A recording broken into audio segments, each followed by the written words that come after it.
Welcome to the Singer's Guide podcast with me, Tessa. This is the show for ambitious singers who want more than just scales and song practice. We'll talk about the things regular singing lessons don't always have time to cover. Because being a singer is about more than just your voice. It's about confidence, preparation, and all the little skills that make performing effortless. I'm excited to be your guide and your fellow traveller as we explore them all. Let's get started. Hello and welcome to episode 4 of the Singer's Guide podcast. Thank you so much for spending this time with me. I really do appreciate it, and I've been enjoying making these podcasts. I hope that you've been enjoying listening to them. Today, I wanted to talk about cooling down, vocal cool downs. Now, I've not known about vocal cool downs. I have not done vocal cool downs for particularly long, to be honest. In my career as a singer and then a singing teacher, I've come to this relatively recently, and that could make me feel slightly self-conscious, maybe bring in a little bit of shame. But here's the thing. There's a paper in the Journal of Singing by a singing academic researcher called Kari Ragan. This was published in 2018, and within this paper, I'm not going to go particularly academic in this podcast, but within this paper, it says that although vocal warm-ups are commonplace for singers who are training their voices, vocal cool downs are not yet standard practice. Now, that was in 2018, maybe around the time that it was introduced to me as a concept. But doesn't that make you feel better? That even though maybe you've not been cooling down for very long, or maybe even at all yet, 6 years ago, no, where are we? 7 years ago, it wasn't common practice. And I think these things take a little bit of time to get going and get through into the grassroots of singing teaching, and especially those people who are teaching themselves, self-taught singers. So there you go. If you were like, I never cool down my voice, don't worry. This is not to make you feel any sort of guilt. This is just to highlight what it is and why it's beneficial. So here we go. What is a vocal cool down for? Well, we think about vocal cool downs as ways to reduce fatigue and to speed up recovery after you have had a performance or you've been practicing. Basically, anything that has used your voice in a particularly intensive way, we want to cool down those muscles to make sure that they recover well and we can sing again tomorrow. And there are a few things that are common practice for vocal cool downs. So SOVT exercises, which I definitely talked about in episode 1, where I was talking about vocal warm-ups. Similar sort of thing. So we had SOVT exercises. That's exercises that have a partial closure of the mouth, be that through a straw or a lip bubble or a hum, tongue trill. There's many different types of SOVTs. So our cool down can involve those, and then maybe some vocal fry, maybe some sustained notes. So within that paper, they call that flow exercises. And the general idea is that we want to balance the muscle usage. So if you have been singing a lot in your higher register, maybe you want to be cooling down using your lower register, or vice versa. If you've been in a lot of chest voice, then maybe you want to balance the muscle usage out by cooling down with a bit of head voice. I don't think that a cool down has to last a particularly long time for you to see benefits. I say about 5 to 10 minutes. But the thing is that it's actually quite hard to assess objectively. Within that 2018 paper that I mentioned by Kari Ragan, it states that it's quite hard to assess how well the cool down works. It's a much more subjective thing. So how does the singer personally feel? It's also hard because the state of your voice, the recovery of your voice, is dependent on a lot of different things. It can also be affected by things like sleep, hydration levels, whether you're stressed, whether you're ill, if you are a person who menstruates.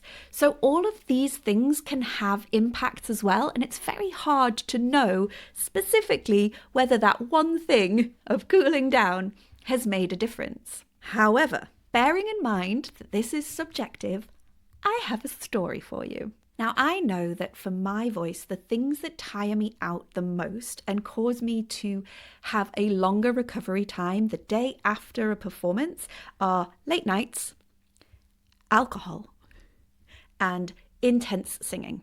So I often, obviously for the sake of my voice, try to avoid at least drinking alcohol on a late gig. But I decided one day in the not too distant past that I was going to test vocal cool downs. I had a gig, it was a late one, it was loud and raucous, and it was in a bar that had very nice cocktails. So for the sake of science, here's what I did. I had a daiquiri and I did not hold back in my singing. And I knew that this gig was going to finish, past midnight. And then it was quite a long journey home as well. So I wasn't going to get home until well after 1:30. During the pack down of the gig equipment, I started doing my vocal cool down. So for me, it looks like stretching out any of the muscles that I may have felt tense in. So my shoulders and maybe my neck muscles, my jaw, my tongue, and then lots of SOVT and gentle sirens, but generally descending. So those kinds of sounds. And I started doing that, as I said, whilst I was curling up my leads, putting my PA in the car, and then sporadically on the journey home. And no, I wasn't on my own. My piano player was very understanding that during conversation, I would also make some slightly weird noises. Anyway, what I did at certain points, just for my own interest really, was I recorded my voice. So immediately after the gig, I recorded into my phone, this is what my voice sounds like. And then when I got home, this is what my voice sounds like.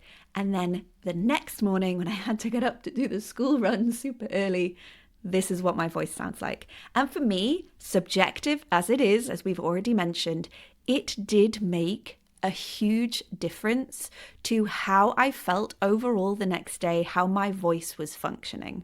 So take that as you will, but I've decided that cool downs are a vital part of me looking after my voice, and I recommend that my students, my singers that I work with, do the same thing. They make sure that they take a little bit of time to cool down their voices after they have sung. The problem is that sometimes it's quite difficult to remember to do that. Partly because it's not been drilled into us for as long as, say, vocal warm-ups have, as previously mentioned. But also because, for example, at the end of a gig, at the end of a performance, or even at the end of a choir rehearsal, for example, everybody's got that kind of adrenaline buzz, and you don't really want to kill it by making everybody or making yourself go for 5 to 10 minutes. Oftentimes, especially at the end of a rehearsal, say, you go somewhere and socialize. You might be talking over a crowded room of people, which is, again, really tiring for your voice. And then you forget. You forget to do your vocal cool down because it is not a habit and it's not something that is particularly fun to do. But then what happens is in the morning, you might feel a little tight or a little hoarse or a little croaky. I want you to imagine if you had done a run, if you were somebody who went on long runs and you did like a 5K or a 10K and then you didn't stretch afterwards. Instead of stretching, you just sat down or you went to bed, or even you did some extra running and then sat down. Went to bed. The following day, you would feel tight. Your muscles would hurt. You wouldn't necessarily think, oh, I have poor running technique. You'd say, oh, I forgot to stretch. I forgot to cool down. And I'd like us to start thinking about it in the same way with our voices. It's not that we were using our voices necessarily in the wrong way or in an unsustainable way. We just didn't cool our voices down. So what is the solution to help us to remember to cool down our voices? Well, honestly, one of the best things that I've done is put a little sign on my teaching door. So actually on my teaching door on the way in, it says, hello singer, have you warmed up today? And on the way out, on the other side of the door, it says, don't forget to cool down. Maybe you have a little reminder in your car so that when you get in after a gig or after a rehearsal, you look down at your steering wheel and it says, hey, don't forget to cool down. And as you drive home, you have a little lip bubble. It sounds like you're pretending to be the car, but you know what I mean. Maybe you have a fixed cool down track so that you just pop it on at the end of your practice session and you sing along to it, knowing that it is 5 minutes long and it's going to take you through all the things that you might need to do. I'm a little bit more tentative about that one because the way that you cool down is going to be slightly dependent on what you've been working on during the session or the way that you've been using your voice during the performance. So as I said before, you're kind of trying to balance out. So if you've been singing mainly in your lower register, you might want to be cooling down using more upper register sort of setups. And obviously a fixed track won't know what you've been doing in order to tailor your cool down. But it's better than nothing. And oftentimes the way that I work with singers and the way that I think about singing practice, which is something that I talk about quite a lot, is it's better to do something than to write everything off and do nothing. And that is my approach for a lot of things, for warming up, for cooling down, and for practice, which is why you'll find that on my social media, for example, I talk about little tiny ways that we can fit vocal practice into our lives, and why I've also developed the Singers Practice Hub. So if you are listening to this and you haven't yet gone and explored the Singers Practice Hub, it is a membership for singers who want to do a little bit more practice, but maybe need a little bit of support. You're not quite sure how to make the small amount of time that you have work for you. We have options within the hub. There are voiceless practice options. There are also warm-ups depending on your mood, which you may have heard me again talk about in episode 1, and cool downs. We talk about cool downs in there too. So that is the Singers Practice Hub, and if you're interested in that, please check it out. I've put it down in the show notes. But I'm going to leave this episode there. This has been all about vocal cool downs, and I would love to know, do you cool down your voice after singing? Is this something that you have learned, but maybe more recently? Is it something that you wished you'd learned earlier? Which brings me to my question. At the end of every episode this season, I'm asking, what is something that you wish you had learned earlier in your singing journey, in your singing career? And when you finally found it out, you were like, how did I not know this before? Like cool downs, right? They make so much sense. It makes so much sense that you would need to cool down the muscles that you've been using after high intensity usage.